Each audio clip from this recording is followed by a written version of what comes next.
I would like to invite Mr. Bill Clinton, former President of the United States of America, to say a word of farewell.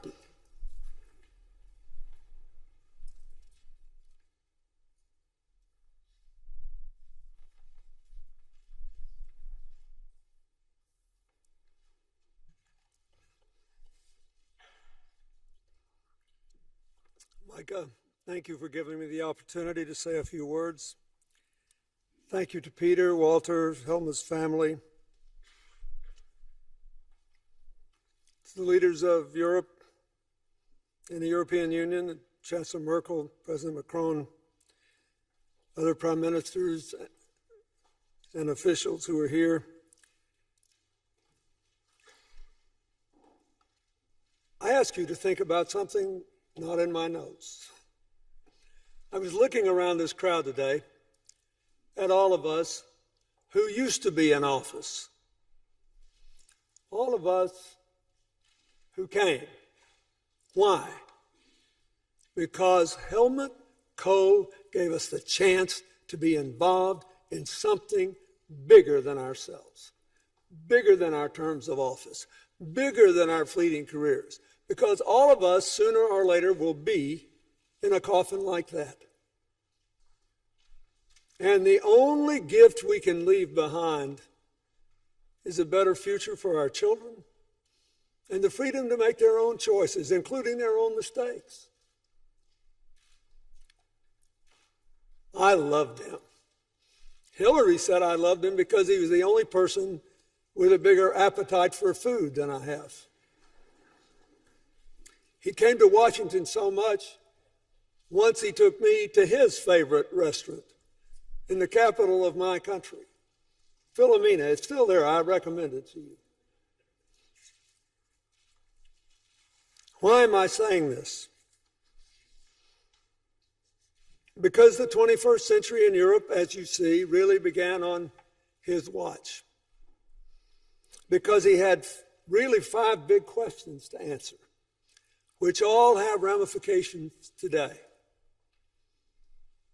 And because of the answers he gave, we're here. Should there be a real united Germany after the Berlin Wall fell? What does it mean? How much will it cost? It'll be a real pain. But we are one people and one country, and we should undergo the dislocation and difficulty. Even in his case, if it cost him an election, because it took longer to lift the East than could have been predicted. Should there be a real European Union? And should it be expanded so that Germany will never again be on the edge of Europe, a source of dislocation and war?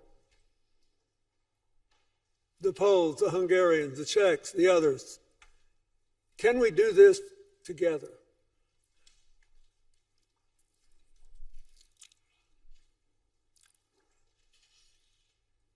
Should Germany, so long distrusted by its neighbors, take an aggressive posture to end the slaughter in Bosnia, supporting NATO's first intervention outside the member nations, and the first deployment of German forces outside of its own country since the end of World War II. After all the carnage of the war, finally the Berlin Wall falls. Should you just heave a sigh of relief or recognize that this has been a terrible experience for Russia and reach out a hand of friendship accompanied by a check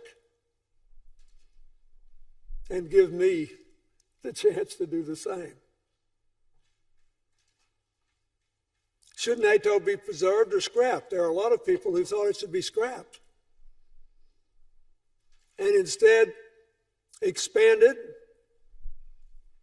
not as a threat, but as a promise, with a special set of partnerships that included both Russia and Ukraine to guarantee the territorial integrity and cooperation of people in the future. These were really big questions. It sounds so easy now, and you say not only was it easy, but look how reality has intervened. Look how different things are now. You may think all of us who grow gray look doddering in the face of current realities, but there are no permanent victories or defeats in politics. What matters most is what drives us. I love this guy because his appetites went far beyond food. Because he wanted to create a world in which no one dominated.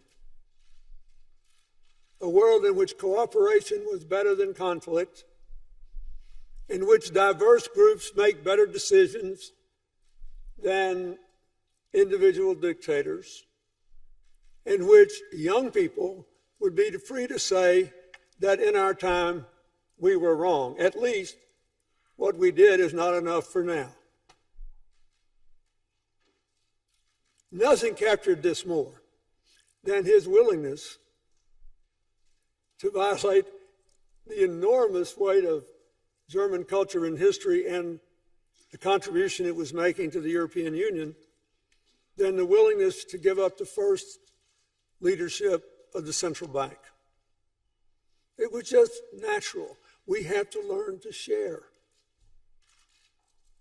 All over the world today, there is a new uprising of identity politics. Who are we?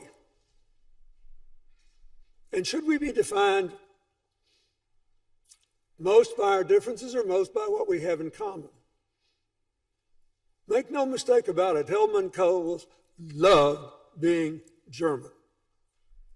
I made it possible for him on a state visit to the United States to be more German because I took him to Milwaukee, our most German city, to a German immersion school where he spoke German with African American students who spoke it all day, every day in school. He took the position that in an interdependent world, where the borders were looking more like nets than walls, where technology alone made wonderful things possible, but also made us more vulnerable to everything from terror to cyber terrorism, that we had to search for common ground. He loved being German. He tried to get me to eat some things I did not want to eat because he loved being German. He loved being a European. But in his big, highly political, often overbearing,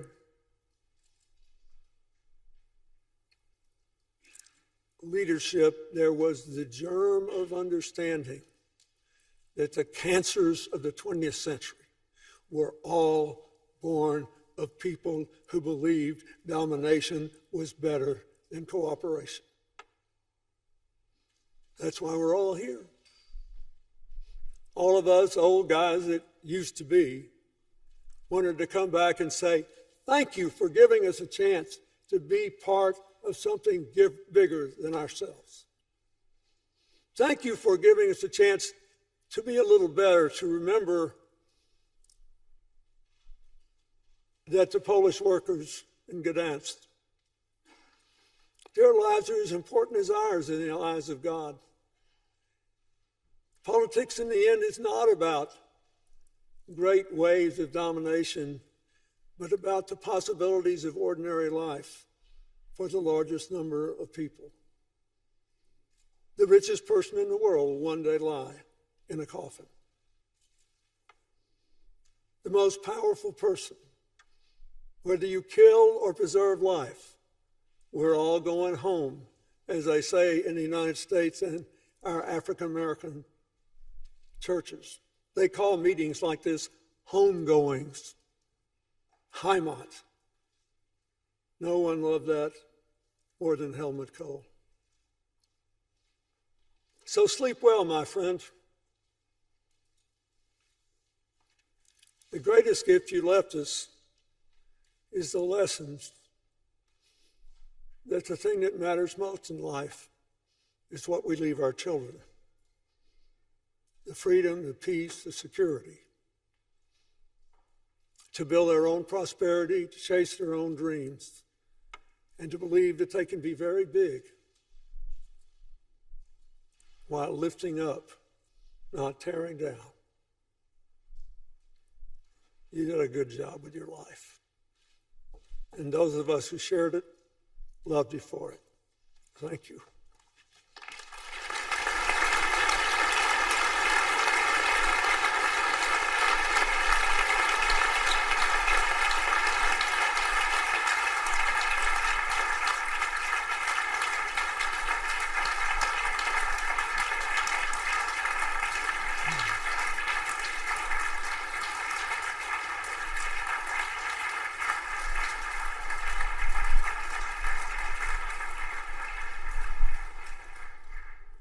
Thank you, Mr. President.